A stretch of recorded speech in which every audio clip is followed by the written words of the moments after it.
Hi ವಿದ್ಯಾರ್ಥಿಗಳೇ, ಎಲ್ಲರಿಗೂ ಕೂಡ ನನ್ನ ಚಾನೆಲ್ಗೆ ಸ್ವಾಗತ ಹೇಳ್ತಾ ನೋಡಿ. ಈ ಸೆಕೆಂಡ್ PUC ಸಪ್ಲಿಮೆಂಟರಿ ಎಕ್ಸಾಮ್ 3 ಒಂದು ನಡೀತಾ ಇದೆ. ಅಂದ್ರೆ ಈ ಮುಂದಿನ ತಿಂಗಳು ಜೂನ್ 9ರಿಂದ ಸ್ಟಾರ್ಟ್ ಆಗುತ್ತೆ. ಹಾಗಾದ್ರೆ ಕನ್ನಡ ಸಬ್ಜೆಕ್ಟ್ ಅಲ್ಲಿ ಆಲ್ಮೋಸ್ಟ್ ವಿದ್ಯಾರ್ಥಿಗಳು ಇನ್ನೂ ಕೂಡ ಪಾಸ್ ಆಗಿಲ್ಲ.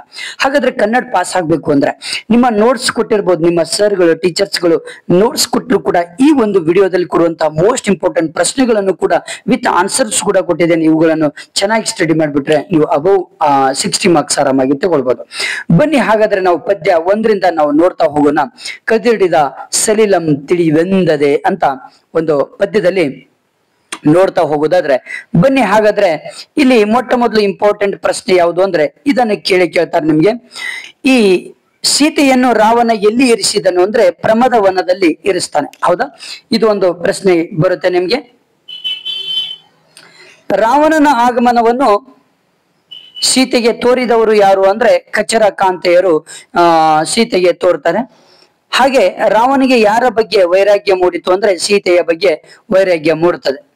ಹೌದಾ? ನೆಕ್ಸ್ಟ್ ಇನ್ನೊಂದು, ರಾವಣನು ಸೊಕ್ಕಿನಿಂದ ಸೀತೆಯನ್ನು ಉದ್ದೇಶಿಸಿ ಆಡಿದ ಮಾತುಗಳು ಯಾವುವು ಅಂತ ಕೇಳ್ತಾರೆ. ಇದು ಇಂಪಾರ್ಟೆಂಟ್ ಪ್ರಶ್ನೆ ಇದರಲ್ಲಿ. ಓಕೆನಾ? ನೆಕ್ಸ್ಟ್ 2 ಅಂಕದ ಪ್ರಶ್ನೆಗಳಲ್ಲಿ ಇಂಪಾರ್ಟೆಂಟ್ ಯಾವುದು ಅಂದ್ರೆ ರಾವಣನು ಅಂತಿಮವಾಗಿ ಯಾವ ನಿರ್ಧಾರಕ್ಕೆ ಬರುತ್ತಾನೆ ಅನ್ನೋದು ತುಂಬಾ ಇಂಪಾರ್ಟೆಂಟ್. 2019ರಲ್ಲಿ ಕೇಳಿದಂತ ಒಂದು ಪ್ರಶ್ನೆ ಇದು. ಓಕೆ, ನೆಕ್ಸ್ಟ್ ಬರೋಣ. ಇಲ್ಲಿ ಇಂಪಾರ್ಟೆಂಟ್ ನಿಮ್ಗೆ ಸಂದರ್ಭದೊಡನೆ ಅಂದ್ರೆ ಈ ಒಂದು ಪದ್ಯ ಭಾಗದಲ್ಲಿ ಒಂದು ಸಂದರ್ಭದೊಡನೆ ಕೇಳ್ತಾರೆ. ಏನು ಕೇಳ್ದಪ್ಪೇನೋ ಪೊಲ್ಲ ವಾರ್ತೆಯನ್, ಇದು ಒಂದು ನಿಮಗೆ ಒಂದು ಸಂದರ್ಭದೊಡನೆ ಕೇಳ್ತಾರೆ.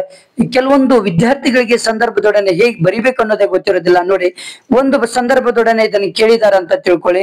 ಆಯ್ಕೆ ಫಸ್ಟ್ ಬರಿಬೇಕು. ಏನಂದ್ರೆ ಪ್ರಸ್ತುತ ವಾಕ್ಯವನ್ನು ನಾಗಚಂದ್ರ ಕವಿ ಬರೆದ ರಾಮಚಂದ್ರ ಚರಿತ ಪುರಾಣ ಕಾವ್ಯ ಭಾಗವಾದ ಕದಡಿದ ಸಲಿಲಂ ತಿಳಿ ಒಂದದೇ ಪದ್ಯದಿಂದ ಇದನ್ನು ಆಯ್ದುಕೊಳ್ಳಲಾಗಿದೆ. ಇಷ್ಟು ಬರಿಬೇಕಾಗುತ್ತೆ. ಫಸ್ಟ್ ಸ್ಟೆಪ್ ಇದು. ಸಂದರ್ಭ, ನೆಕ್ಸ್ಟ್ ಹೆಡ್ಡಿಂಗ್ ಸಂದರ್ಭ. ರಾಮನ ಸೀತೆಯನ್ನು ನೋಡಲು ಕಾತರನಾಗಿ ಪ್ರಮದವನಕ್ಕೆ ಬರುತ್ತಿರುವ ಸಂದರ್ಭದಲ್ಲಿ ಸೀತೆ ತನ್ನಲ್ಲೇ ಅಂದುಕೊಳ್ಳುವ ಸಂದರ್ಭ ಇದು. ಈ ಸಂದರ್ಭದಲ್ಲಿ ಈ ಒಂದು ವ್ಯಾಖ್ಯೆ ಬರುತ್ತೆ. ವಿವರಣೆ: ರಾವಣ ಸೀತೆಯನ್ನು ಕಾಣಲು ಕಾತರದವನಾಗಿ ಪ್ರಭು ದವನಕ್ಕೆ ಬರುತ್ತಿರುವುದನ್ನು ಅವಳ ಹತ್ತಿರವಿದ್ದ ಕಚರ ಕಾಂತೆಯರು ಹೇಳುತ್ತಾರೆ. ಆಗ ಸೀತೆ ಮತ್ತಷ್ಟು ಭಯಭೀತಳಾಗಿ ಇನ್ನು ರಘುರಾಮ ಮತ್ತು ಲಕ್ಷ್ಮಣನ ಕುರಿತಾದ ಯಾವ ಕೆಟ್ಟ ಸುದ್ದಿಯನ್ನು ಕೇಳುವೇನೋ ಎಂದು ಸೀತೆ ತಲ್ಲಣಿಸ್ತಾಳೆ. ಇದು ತುಂಬಾ ಇಂಪಾರ್ಟೆಂಟ್ ಪ್ರಶ್ನೆ, ನೆನ್ಪಿಟ್ಕೊಳ್ಳಿ. ಇದು ಬಂದೇ ಬರ್ತದೆ ಸಂದರ್ಭದೊಡನೆ, ನೆನ್ಪಿಟ್ಕೊಳ್ಳಿ. ನೆಕ್ಸ್ಟ್ ಬರೋಣ. ಈ ಒಂದು 4 ಅಂಕದ ಪ್ರಶ್ನೆಗಳಿಗೆ ಸಂಬಂಧಪಟ್ಟ ಹಾಗೆ ರಾವಣನು ಬಹುರೂಪಿಣಿ ವಿದ್ಯೆಯನ್ನು ಒಲಿಸಿಕೊಂಡ ಸಂದರ್ಭವನ್ನು ವಿವರವಾಗಿ ಬರೆಯಿರಿ. ಇದೊಂದು ಕೇಳ್ತಾರೆ ಪ್ರಶ್ನೆ. ಇದೊಂದು ಸರಿಯಾಗಿ ನೀವು ಓದ್ಕೊಳ್ಳಿ. ನೆಕ್ಸ್ಟ್ ಇನ್ನೊಂದು ಲಾಂಗ್ ಆನ್ಸರ್ಸ್ ಅಲ್ಲಿ ಇಂಪಾರ್ಟೆಂಟ್ ಯಾವುದಂದ್ರೆ ರಾವಣ ಮನಂ ಪರಿವರ್ತನೆಯ ಸಂದರ್ಭವನ್ನು ಕವಿ ಹೇಗೆ ಚಿತ್ರಿಸಿದ್ದಾನೆ, ಇದನ್ನು ಕೇಳ್ತಾರೆ. ರಾವಣನಲ್ಲಿ ಕಂಡು ಬರುವ ಪಶ್ಚಾತ್ತಾಪವನ್ನು ಕವಿ ಹೇಗೆ ನಿರೂಪಿಸಿದ್ದಾನೆ, ಇವೆರಡರಲ್ಲಿ ಒಂದು ಯಾವ್ದಾದ್ರು ಬಂದೇ ಬರ್ತದೆ, ನೆನಪಿಟ್ಕೊಳ್ಳಿ. ಓಕೆ, ನೆಕ್ಸ್ಟ್ ಇನ್ನೊಂದು ನೆಕ್ಸ್ಟ್ ಕ್ವಶನ್ ಪದ್ಯ 2 ಉರಿ ಲಿಂಗ ಪದ್ಯ ವಚನಗಳಲ್ಲಿ ತುಂಬಾ ಇಂಪಾರ್ಟೆಂಟ್ ಪ್ರಶ್ನೆ ಯಾವುದು ಬರುತ್ತೆ ಅಂದ್ರೆ ಇಲ್ಲಿ ಇಂಪಾರ್ಟೆಂಟ್ ಅನ್ಯ ಲಿಂಗಗಳ ನೆನೆವನೆ ನಿಮ್ಮ ಭಕ್ತನು, ಇದು ಒಂದು ಪ್ರಶ್ನೆ ಬಂದೇ ಬರ್ತದೆ, ನೆನ್ಪಿಟ್ಕೊಳ್ಳಿ. ನೆಕ್ಸ್ಟ್ ಗುರು ಲಘು ವರ್ತನದಲ್ಲಿ ವರ್ತಿಸಿ ಬಾರದೇಕೆ, ಇದೊಂದು ಪ್ರಶ್ನೆ ಬಂದೇ ಬರ್ತದೆ. 4 ಅಂಕದ ಪ್ರಶ್ನೆಗಳ 5-6 ವಾಕ್ಯಗಳಲ್ಲಿ ಉತ್ತರಿಸಿರಿ. ಇದೊಂದು ಮಂಗಳ ಲಿಂಗದ ಮಹತ್ವವನ್ನು ಹೇಗೆ ವಿವರಿಸಲಾಗಿದೆ, ಇದೊಂದು ಪ್ರಶ್ನೆ ಬರ್ತದೆ. ನೆಕ್ಸ್ಟ್ ಇನ್ನೊಂದು ಪ್ರಶ್ನೆ, ಶಿವಪಥವನ್ನರಿದವನನ್ನು ಹೇಗೆ ವಿಡಂಬಲಿಸಲಾಗಿದೆ, 2019ರಲ್ಲಿ ಕೇಳಿದಂತ ಪ್ರಶ್ನೆ ಇದು. ಇದೊಂದು ಪ್ರಶ್ನೆ ಬರ್ತದೆ, ನೆನ್ಪಿಟ್ಕೊಳ್ರಿ.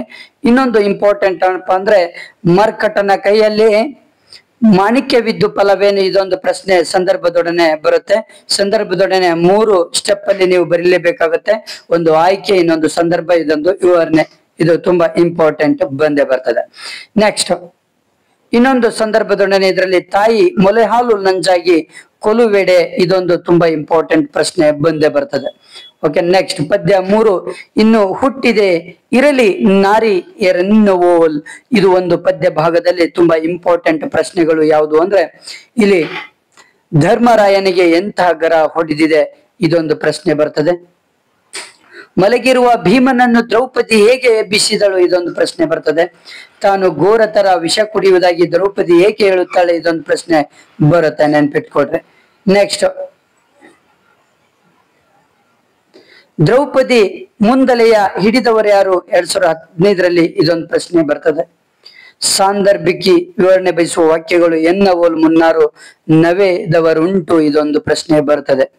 ಓಕೆನಾ. ನೆಕ್ಸ್ಟ್, ಇಲ್ಲಿ ಸಂದರ್ಭದೊಡನೆ ಇಂಪಾರ್ಟೆಂಟ್ ಯಾವುದು ಅಂದ್ರೆ ನೀ ನಲ್ಲ ದುಳಿದವರು ಉಚಿತ ಬಾಹಿರನು, ಇದು ಒಂದು ಪ್ರಶ್ನೆ ಬಂದೇ ಬರ್ತದೆ. ಓಕೆನಾ. ನೆಕ್ಸ್ಟ್,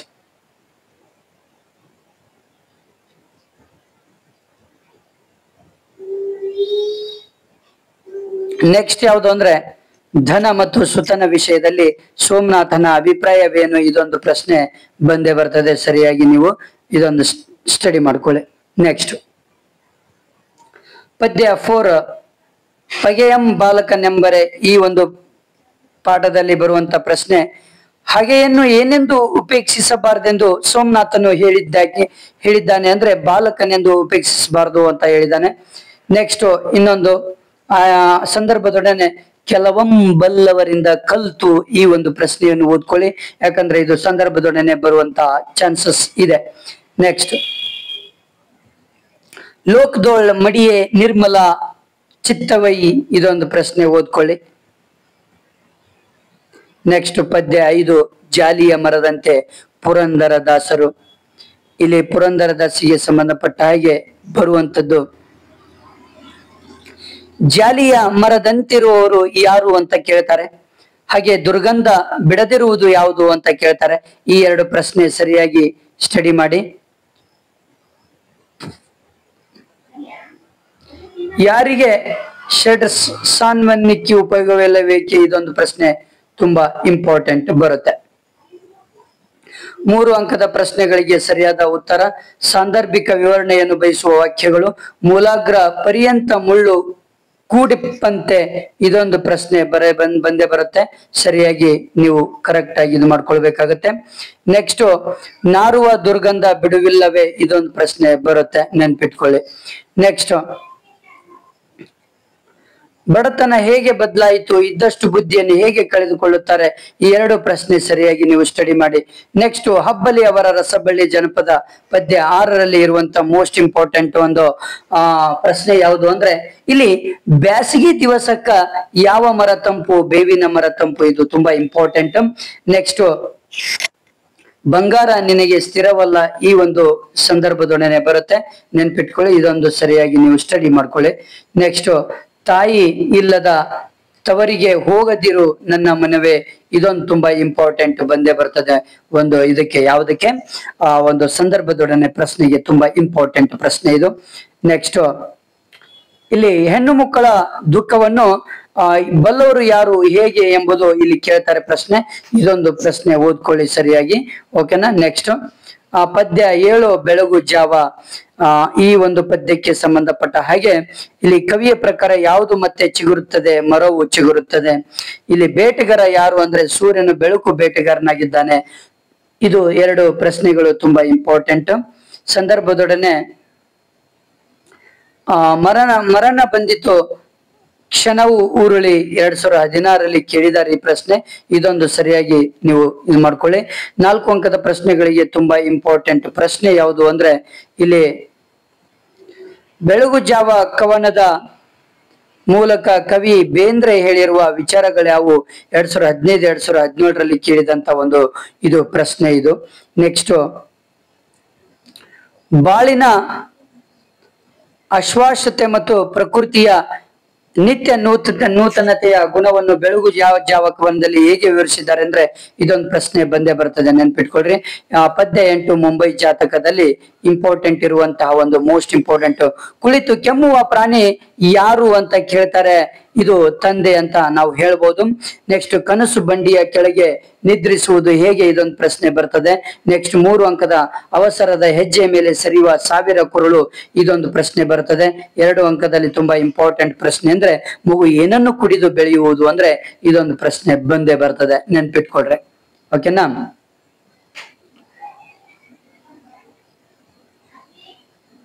ನೆಕ್ಸ್ಟ್ ಇನ್ನೊಂದು ಪ್ರಶ್ನೆ ಇಲ್ಲಿ ಬರ್ತದೆ 2018-16 ಕೇಳಿದಂತ ಪ್ರಶ್ನೆ. ಮಗು ಕಲಿತಿದ್ದನ್ನು ಮತ್ತು ವಿದ್ಯಾಭ್ಯಾಸ ಮಾಡುವ ವಿವರಗಳನ್ನು ವಿಶ್ಲೇಷಿಸಿ. ಇದೊಂದು ಕರೆಕ್ಟ್ ಆಗಿ ಕೇಳ್ತಾರೆ, ನೆನ್ಪಿಟ್ಕೊಳ್ಳಿ. ಓಕೆ, ನೆಕ್ಸ್ಟ್ ಬಂದ್ಬಿಟ್ಟು ಇಲ್ಲಿ ಪದ್ಯ 9 ಶಿಲುಬೆ ಏರಿದ್ದಾನೆ. ಇದೊಂದು ಪ್ರಶ್ನೆ. ಇಲ್ಲಿ ಯಾವುದು ಅಂದ್ರೆ ಕ್ರಿಸ್ಮಸ್ ಪ್ಲಾಸ್ಟಿಕ್ ನಕಲಿನ ಕಪ್ ಜೊತೆಗೆ ಯಾವ ರೂಪ ಕರುಣಿಸಿದೆ ಅಂದ್ರೆ ಗಿಡದ ರೂಪ ಅಂತ ನಾವು ಹೇಳ್ಬೋದು. ಜೀಸಸ್ ಮುಖಮುದ್ರೆ ಏನನ್ನು ನುಡಿಯುವಂತಿದೆ ಅಂದ್ರೆ ಇಲ್ಲಿ ನಲ್ವಾತನೆ ಒಳ್ಳೆಯ ಮಾತು ಅಂತ ನಾವು ಹೇಳ್ಬೋದು.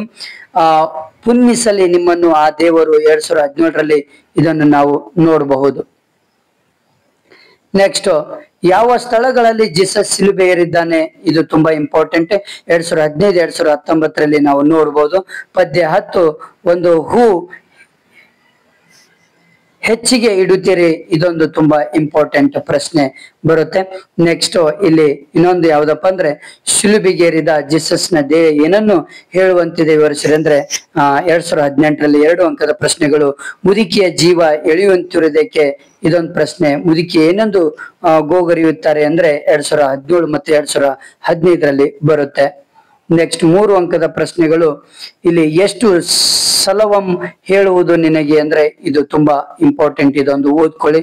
ನೆಕ್ಸ್ಟ್ ಇನ್ನೊಂದು ಯಾವುದು ಅಂದ್ರೆ ವೃದ್ಧರ ಒಂದು ತವಕ ತಲ್ಲಣಗಳನ್ನು ಕವಿಯಿತ್ರಿ ಹೇಗೆ ಚರ್ಚಿಸಿದ್ದಾರೆ ಅನ್ನೋದು ತುಂಬಾ ಇಂಪಾರ್ಟೆಂಟ್. 3 ಸಾರಿ ಆಲ್ರೆಡಿ ಕೇಳಿದ್ದಾರೆ ಈ ಪ್ರಶ್ನೆ. ಇದೊಂದು ಸರಿಯಾಗಿ ಸ್ಟಡಿ ಮಾಡ್ಕೊಳ್ಳಿ. ಓಕೆ, ಪದ್ಯ 11 ಹತ್ತಿ ಚಿತ್ತ ಮತ್ತು ಅಂತ ಇದೆ. 1 ಅಂಕದ ಪ್ರಶ್ನೆಗಳಲ್ಲಿ ತುಂಬಾ ಇಂಪಾರ್ಟೆಂಟ್ ಬರುವುದಾದ್ರೆ ಯಾವುದು ಅಂದ್ರೆ ಇಲ್ಲಿ ತೈಲ ತೀರಿದ್ದು ಹೇಗೆ ತಿಳಿಯುತ್ತದೆ? ಇದೊಂದು ಪ್ರಶ್ನೆ ಬರುತ್ತೆ. ಹತ್ತಿಯ ಬೀಜ ಲೋಕದ ಹಿತಕ್ಕೆ ತನ್ನನ್ನು ಹೇಗೆ ಸುಟ್ಟುಕೊಳ್ಳುತ್ತದೆ? ಇದೊಂದು ಪ್ರಶ್ನೆ ಬಂದೇ ಬರುತ್ತದೆ, ನೆನ್ಪಿಟ್ಕೊಡ್ರಿ. ಓಕೆ, ನೆಕ್ಸ್ಟ್ ಇನ್ನೊಂದು ಆತ್ಮಕ್ಕೆ ಕಮಟು ಹತ್ತುವುದು ಎಂದರೇನು? ಇದೊಂದು ಪ್ರಶ್ನೆ ನಿಮಗೆ ಬರುತ್ತೆ. ಇದೊಂದು ಸರಿಯಾಗಿ ಸ್ಟಡಿ ಮಾಡ್ಕೊಂಬಿಡಿ. ಓಕೆನಾ?